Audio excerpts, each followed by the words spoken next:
Hi! டேஸ்டியான எண்ணெய் கத்திரிக்காய் குழம்பு எப்படி செய்யலாம்னு சொல்லி பார்க்கலாம் வாங்க.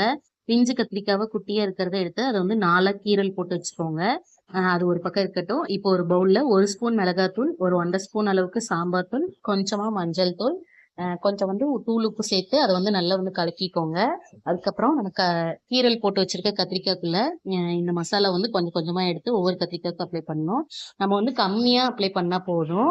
இதுலருந்து சும்மா ஒரு பிஞ்ச் எடுத்து எல்லா கத்திரிக்காயிலயும் நல்லா வந்து அப்ளை பண்ணி அப்படியே வச்சிருங்க. நல்லா வந்து தடவிட்டு அதுக்கப்புறம் வைங்க. இதே மாரி எல்லா கத்திரிக்காயும் பண்ணிட்டு, ஒரு கடாயில எண்ணெய் ஊத்திட்டு, நம்ம வந்து மசாலா தடவி வச்சிருக்க கத்திரிக்காய் எல்லாத்தையும் வந்து எண்ணெயில போட்டு நல்லா பொரிச்சுக்கலாம்.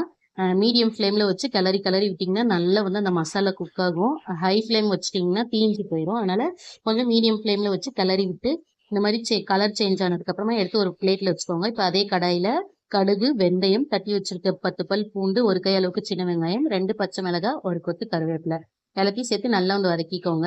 ஒரு 2 தக்காளி மிக்ஸி ஜார்ல அடிச்சு அதையும் இது கூட சேர்த்துட்டு, ஒரு மல்லித்தூள் வந்துட்டு 3 ஸ்பூன், அதுக்கப்புறம் சாம்பார் தூள் வந்து ஒரு 1 1/2 ஸ்பூன், கொஞ்சமா மஞ்சள் தூள் வந்து சேர்த்துக்கோங்க. நம்ம மிளகாத்தூள் கத்திரிக்காயிலேயே சேர்த்திருக்கோம். அதனால வந்து இப்ப சேர்க்கல.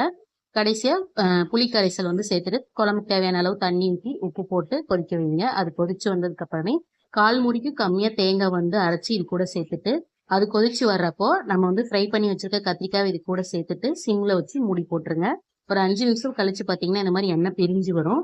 அதுக்கப்புறம் பச்சை கருவேப்பிலை வந்து சேர்த்துட்டு அடுப்ப ஆஃப் பண்ணிருங்க. இப்போ சுட சுட சாதத்தோட நம்ம செஞ்சு வச்சிருக்க எண்ணெய் கத்திரிக்காய் குழம்பு வந்து இது கூட சேர்த்து பெசஞ்சு சாப்பிட்டு பாருங்க. டேஸ்ட் அவ்ளோ சூப்பரா இருக்கும். ரொம்ப சிம்பிளான ரெசிபி தான். ட்ரை பண்ணிட்டு எப்படி இருக்குன்னு சொல்லுங்க. வேற ஏதாவது ரெசிபிஸ் வேணாலும் கமெண்ட் பண்ணுங்க. வீடியோ பிடிச்சா லைக் பண்ணுங்க. உங்க ஃப்ரெண்ட்ஸ்க்கும் ஷேர் பண்ணுங்க. பாய்.